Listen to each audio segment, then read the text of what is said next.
Hello दोस्तों, 1 साल हो गया है कंप्लीट और ये है मेरे हेयर सिचुएशन, बालों की कहानी। मोर और लेस ज़्यादा तो मेरे पास अपडेट्स थे ही नहीं, बेसिक टू बेसिक्स, तो इसलिए मैंने ज़्यादा वीडियो अपडेट नहीं किए। लेकिन अगर आप करीब से देखना चाहें तो ये है मतलब मोर और लेस हेयर की कहानी फ्रॉम एरिया। फ्रंट तो काफ़ी अच्छा हो गया, राइट। और बाल मैंने काफ़ी अभी लंबे रखे हुए हैं एज यूजुअल, बिकॉज कवरेज के लिए। तो अभी तक होठों तक आ ही रहे हैं, जितने लंबे बाल रहेंगे उतने अच्छी कवरेज।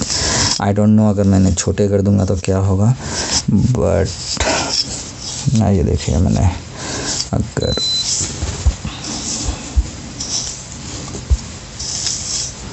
है ना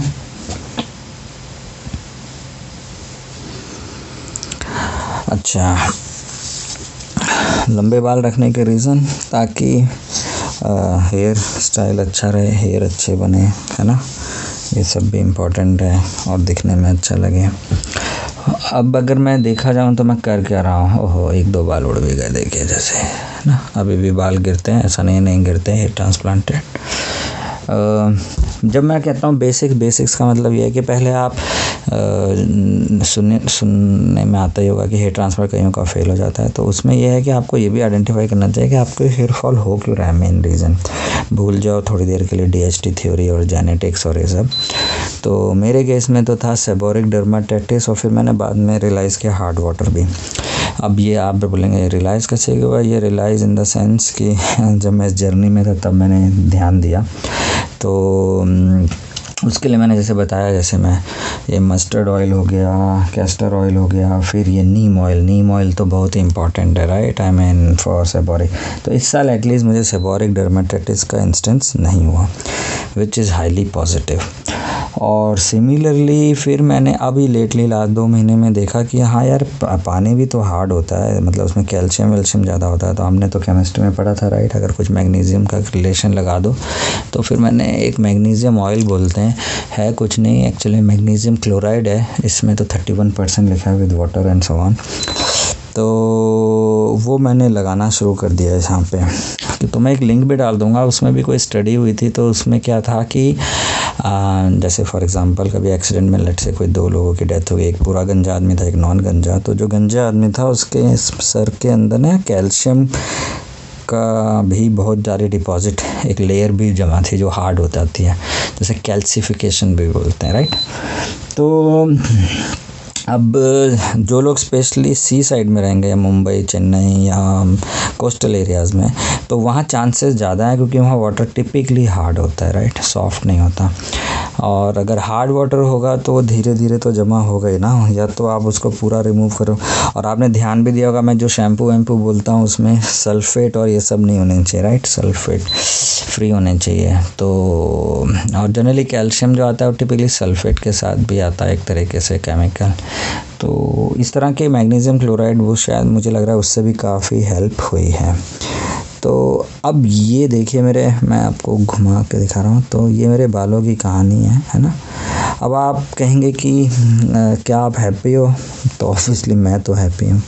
क्या ये बाल एकदम घने हैं जैसे जवानी में हुआ करते थे? ऑब्वियसली वैसे ही हैं। लेकिन क्या मैं लंबे बाल रखने से वैसा एक इल्यूज़न क्रिएट कर सकता हूँ? That is correct, I can create it, है ना। क्योंकि ये देखिए अगर मैं इसको ऐसे रखूँगा और आप बस ऐसे कंघी मारेंगे, और जैसे एक टिपिकल वीडियोस होते हैं ना हेयर ट्रांसप्लांट क्लिनिक्स के, तो ऐसे दिखाते हैं ना, ये देखिए ऐसे तो ऐसे लगेगा ही नहीं कि कुछ बालों की कमी है, राइट।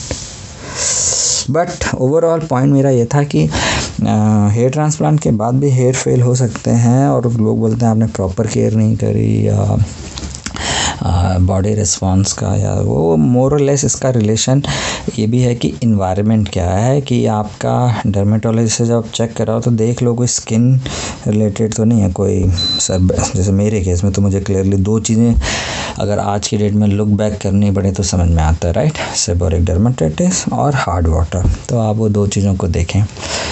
फिर अच्छा, ये सब जो भी रिजल्ट्स हैं, no finasteride, no minoxidil and no PRP. In fact मैं तो फिनेस्ट्राइड की जगह टेस्टोस्टेरोन लेवल ठीक रखने के लिए शिलाजीत और अश्वगंधा और इन चीज़ों को भी लेता हूँ बिकॉज ऑफ अदर रीजंस, ताकि इम्यूनिटी भी स्ट्रॉन्ग रहे।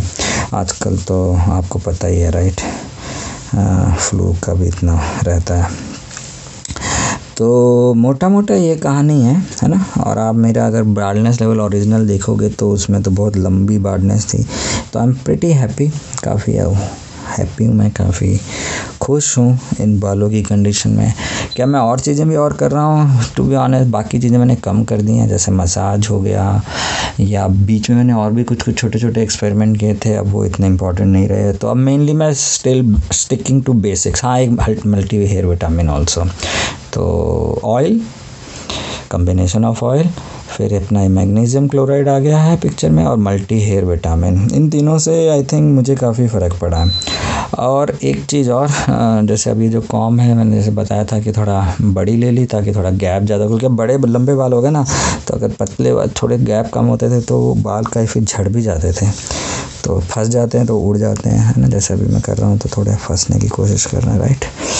तो ये कहानी है। अच्छा, क्या बाल हमेशा ऐसे ही दिखते हैं? ऑब्वियसली नहीं, कभी इसको ऐसे भी देख सकते हो, ये देखो, अगर मैं ऐसे रहूँगा। तो ये 1 साल की कहानी है। अब हेयर साइकिल अंदर से चेंज चलता जा रहा है, आगे से तो, पर पीछे अभी भी आई थिंक कंपेयर टू मेरी जो ओरिजिनल सिचुएशन है उस हिसाब से मैं बड़ा हैप्पी हूँ। तो अब क्या आगे भी मुझे हेयर ट्रांसप्लांट कराना चाहिए? इन जनरल अब मेरी और इच्छा है नहीं कराने की, क्योंकि इतने काफ़ी हैं।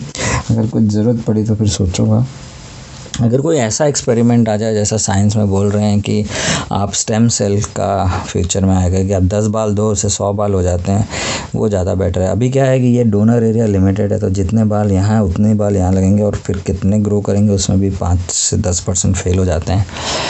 प्लस हाँ, फिर वो अपना वैक्यूम क्लीनर नहीं, हाँ हेयर ड्रायर तो है ही राइट। जनरली नहाने के बाद इमीडिएटली तो कंघी वंगी नहीं लगाने, थोड़ा ड्राई करना है। तो या तो आप हेयर ड्रायर यूज़ कर लो, या विदाउट हीट बेसिकली ट्राई करो, और या फिर पंखा, ड्राई पंखा, नॉर्मल पंखा है ना जो भी हो, तो उससे सुखा लो, फिर उसके बाद कर लो, तो वो भी एक है। अच्छा, मैं कह तो रहा हूँ कि हीटिंग नहीं करनी चाहिए। मैंने एक एक्चुअली में एक वो भी ले लिया था, एक स्ट्रेटनर टाइप हेयर ड्रायर जैसा ही है ये भी, तो इसमें थोड़ी हीटिंग भी होती है। तो इसमें क्या है कि अगर आप मैं ऐसे ऐसे करता हूँ तो मैंने ऑब्जर्व किया, क्योंकि मेरे लंबे बाल थे, तो लंबे बाल जो है ना कर्ली जल्दी हो जा रहे थे, तो उनको अगर थोड़ा सा ठीक करना है तो ये बाल ज़रा काम आते थे। तो वो है हेयर ड्रायर ही जैसे,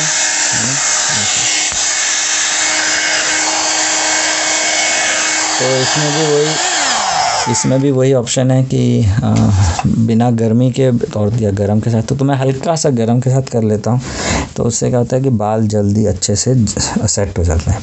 तो अगर आप देखोगे, अब अगर मैं आपको ऐसे हल्का से मैंने किया है, बट इससे काफ़ी फ़र्क आपको दिखा होगा। तो दोस्तों यही मोरलेस कहानी है। और बाकी मेरे पुराने वीडियोस में मैंने काफ़ी बाकी छोटी छोटी चीज़ें कवर कर रखी हैं एज ए गंजा आदमी, तो वो हेल्पफुल होंगी। और मैंने सोचा 1 साल हो गया है तो एक अपडेट देना तो बनता ही है। और या यही कहानी है राइट। और क्या पॉइंट कर सकते हैं? अगर मुझे किसी और को एडवाइस करना चाहिए क्या उसे हेयर ट्रांसप्लांट करना चाहिए या नहीं, तो डिपेंड करता है। पहले आप अंडरस्टैंड जरूर कर लो कि आपका हेयर फॉल होने का रीज़न क्या हो रहा है। खाली DHT जेनेटिक्स इसको थोड़ा सा इग्नोर कर दो थोड़ी देर के लिए, क्योंकि जेनेटिक्स का फंडा ये है कि मतलब वो वहाँ है तो इसका मतलब तुम्हारा रहन पहन या रहना वहना वैसी तरह का ही है, तो उसमें शायद हो सकता है कुछ चेंजेस लाने पड़े, या तो खाने पीने में चेंजेस लाने पड़ सकते हैं, या पानी का एक रीज़न हो सकता है, क्योंकि इन्वायरमेंट वैसा है ना हार्ड वाटर वाला, तो हो सकता है दूसरे फैक्टर्स हैं, तो वो जस्ट एक कोइंसिडेंस हो। क्योंकि मैंने तो अपने केस में ये ऑब्ज़र्व किया। और बाकी हाँ, मतलब बाकी तो फिर उसके हिसाब से केयर तो करनी चाहिए राइट। तो बॉटम लाइन आज के डेट में oil, magnesium chloride, multi hair vitamins, और ये अपने जैसे राउंड कॉम होती है तो इससे थोड़ा वॉल्यूम ये सब, ये तो सजाने धजाने के लिए हो गया, या अपना ये जो स्ट्रेटनर टाइप, और कॉम थोड़ी सी लंबी वाली, और कभी कभी बीच बीच में मसाज कर लिया। अब ज़्यादा रेगुलरली तो नहीं कर रहा हूँ क्योंकि ब्लड फ्लो का गेम है सारा, रिमेंबर। तो ये है कहानी। थैंक यू दोस्तों, फिर मिलते हैं बागे ब्रेक के बाद।